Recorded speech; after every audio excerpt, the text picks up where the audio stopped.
Hey, I'm Aaron Sparks with Edge of the Web Radio. We are happy to be able to sit in the headquarters of Rook Security Systems and talking to the CEO and Director of Rook Security Systems, J.J. Thompson. Thank you so much for having us down here today. Oh, thank you for being here. It's an honor. Oh, fantastic. I tell you what, we found out a bit more about your organization here just recently. This is fantastic things of what you do for security for big data and e-commerce and all sorts of data exchange environments for companies, right? Right. So Rook is a global provider of IT security solutions, and basically what we do in a nutshell is we help companies put in place the visibility, intelligence, and response capabilities to detect and respond to incidents. And those are going worldwide, and you're monitoring at any point in time how many different organizations, or can we even talk about that? Yeah, not the count, but I can tell you we deal with billions of security events a month for our global 500 clients. So it's 24/7 by 365. We're protecting clients around the world.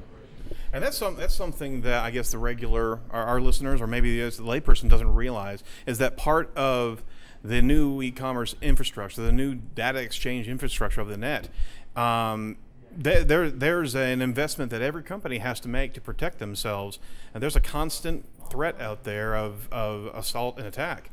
Yes, it's hand-to-hand combat in the cyberspace right now. So one of the things that's hard, especially for startups and mid-sized enterprises to understand, is that they oftentimes could lose everything that they've got going from a cyber attack.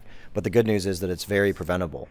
And so that's the thing, is that it doesn't have to cost a fortune for a smaller organization to be able to get the adequate level of security to be able to detect and respond to these threats. And companies now are benefiting from the amount of work that you've done in this space, so you have much better processes and systems to be able to handle anything that companies can get thrown at them.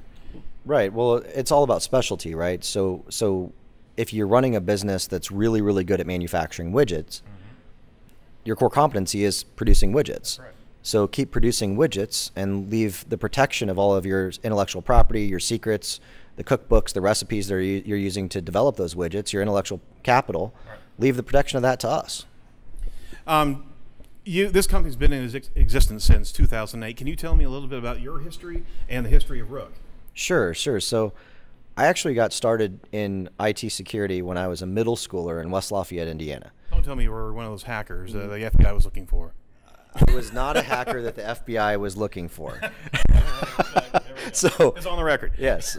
So a lot of caveats in that statement, but I'll take it. I'll stick with it. So my neighbors actually would have a virus that would keep them from getting online for getting to Prodigy or AOL at the time on their green screen monitor, and they wouldn't be able to work from home then, and so they would show up at my door and ask if I could come fix their computer. And so I'd bring over floppy disks and we'd plug them in and clean out master boot records and such on hard drives and get them back up and running. And I'd spend maybe 5 minutes doing this activity and they'd pay me like $50.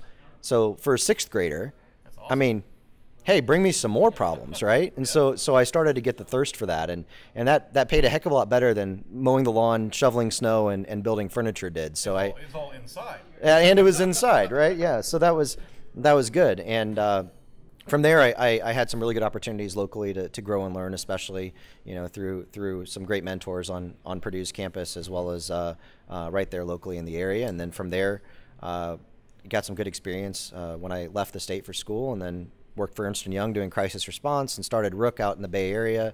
We were founded to really be a provider who was a hybrid between a tactical provider and a IT reseller. Okay. And so combining technology and strategy and risk into one smaller firm was something that was very attractive to a lot of the large enterprises out in the Bay Area. And so when I was fortunate enough to know a lot of people out there, and they said that they would buy services from me if I started a company, figured, hey, heck, why not? I mean, I'm out in Silicon Valley. There's no better time than now, and let's give it a shot. Fantastic. I got to ask you something.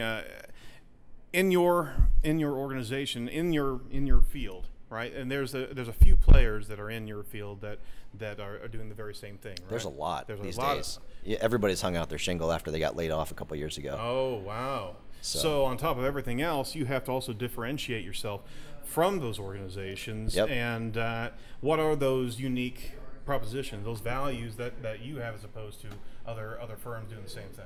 Well, it's really hard because what's the difference between an apple to an apple? Right.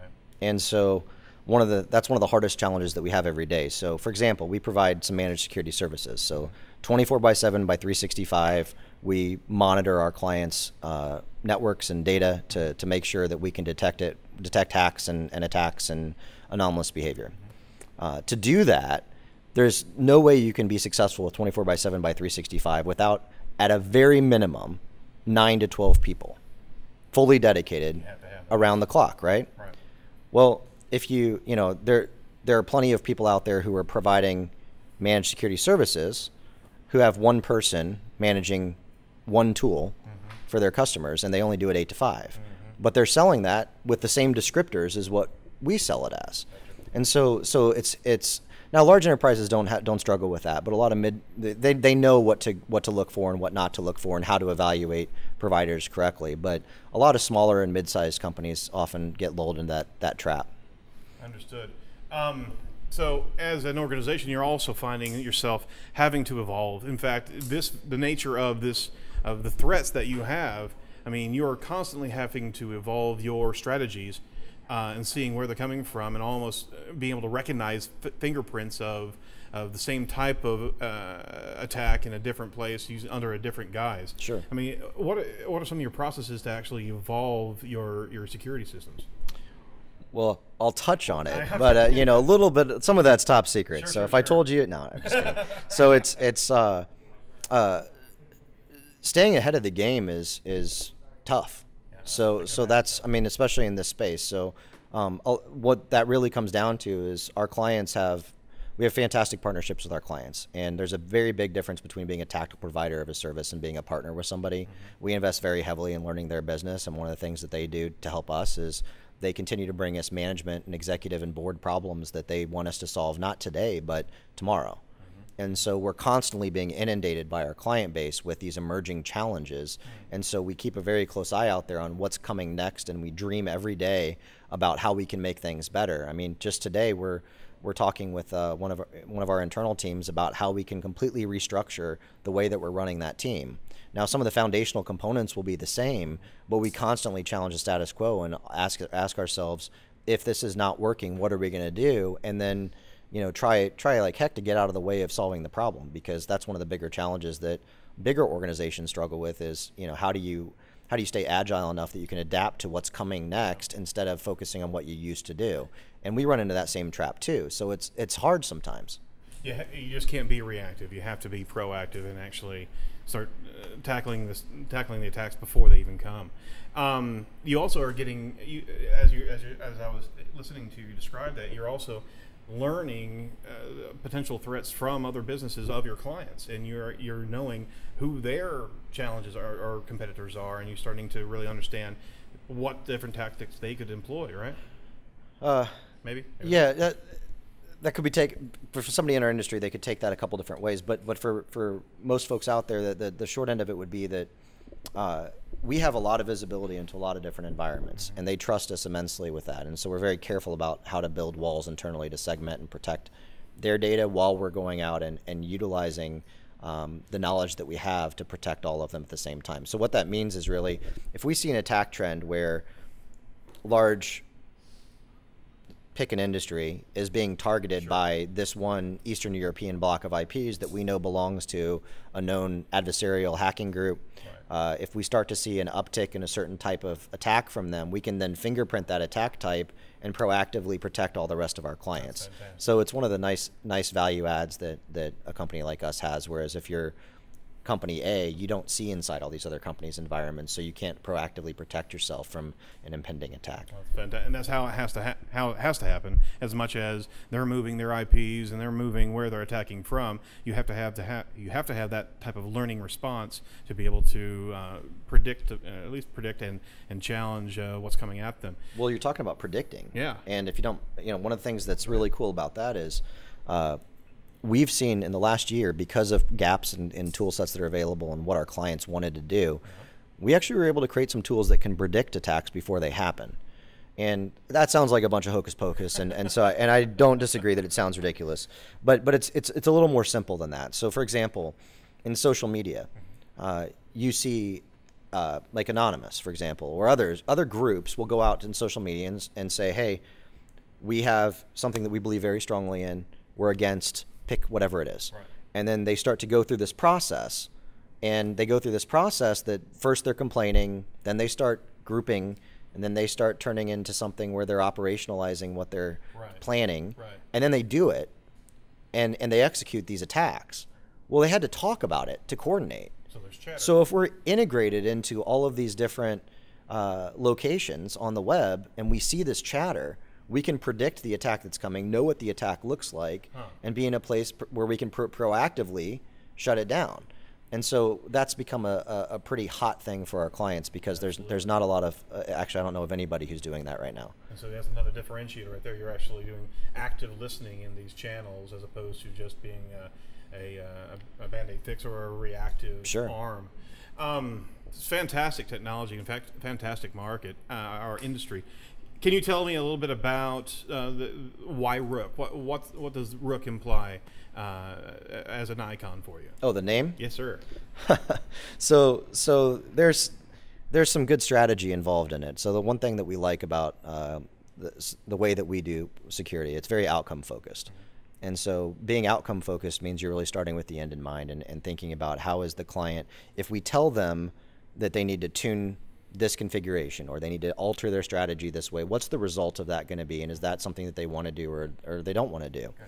And similarly in chess, you need to be paying attention to what's your strategy, what's the end game, and how are you going to get there. Often playing 3, 4, 5, as many steps ahead as possible is usually the one who wins. Right. And so we try to do the same thing in the way we deliver our services. Fantastic. Yeah, I love the Rook. Next to the Queen, the Rook's the best piece on the board. Ah, yes, castling is a great move. All right, I wanted to go into your perspective of Indiana technology. And there's been a number of events here just recently that really showcased a lot of great companies and a lot of great entrepreneurs. Even the FailFest event that we had a few weeks ago really allowed a lot of entrepreneurs to actually share their experiences in failure that actually assisted them in great growth of their companies. Can you tell us a little bit about your investment into Indiana and what you're seeing here on the landscape? Sure. So I'll start with the downside of it, which was when I relocated the business, when I moved back home, it was for family and personal. I wanted to be back home.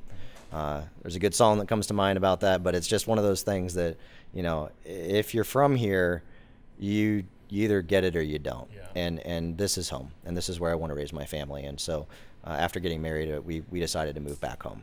And from there, the business just failed.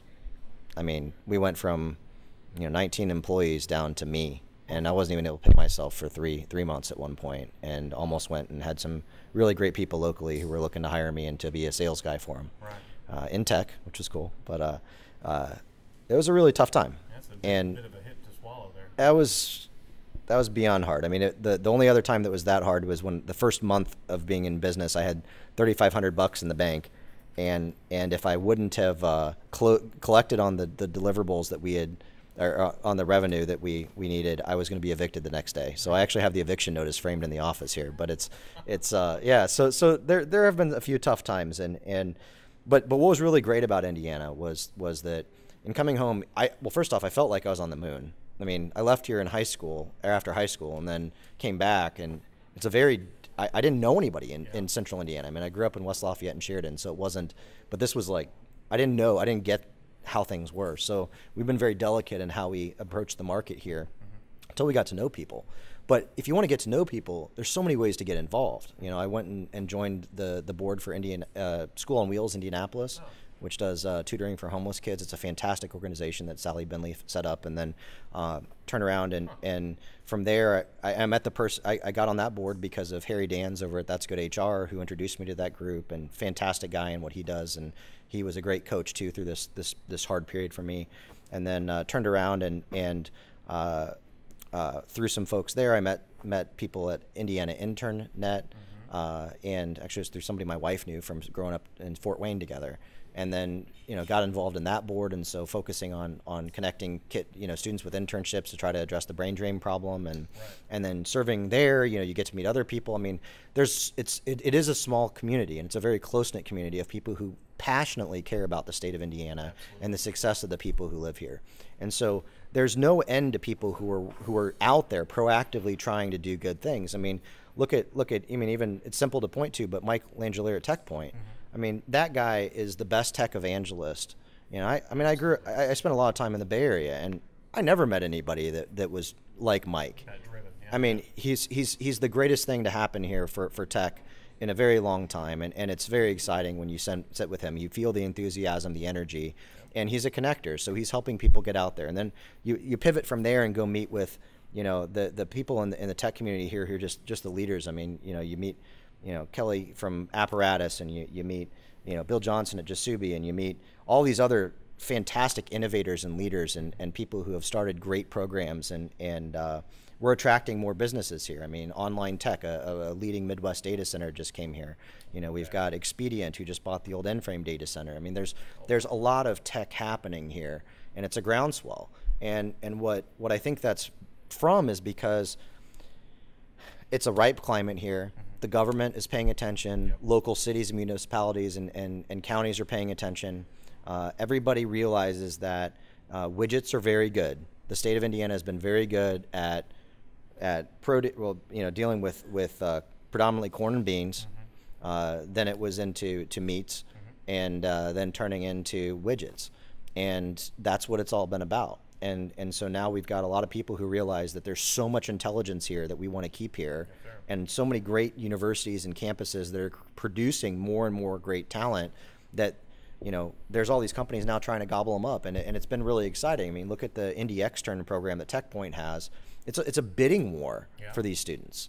People are, I mean, they get up at arms and go to town. Developer Town hosted it, another great indie tech startup that was great. The Mike team down there. Their academy, their intern academy of some sort. They're networking a huge amount of people and businesses together for apprenticeship. Yep. It's fantastic. And then you look at, I mean, of course, you've got your pillars. I mean, you've got Exact Target, you've got Angie's List, all of these great companies. You've got now a company moved their headquarters from Lafayette, Emerging Threats. They're a security tech startup, or not really in startup mode anymore. They deliver a great service to the tech community, and they're growing rapidly. So I mean, you have all this energy, momentum. Blue Lock. I mean, you keep going through all of these great companies, and they're doing exceptionally well. And it's because the people here are so great. The people are brilliant. They understand how to work hard. They're loyal. They're dedicated.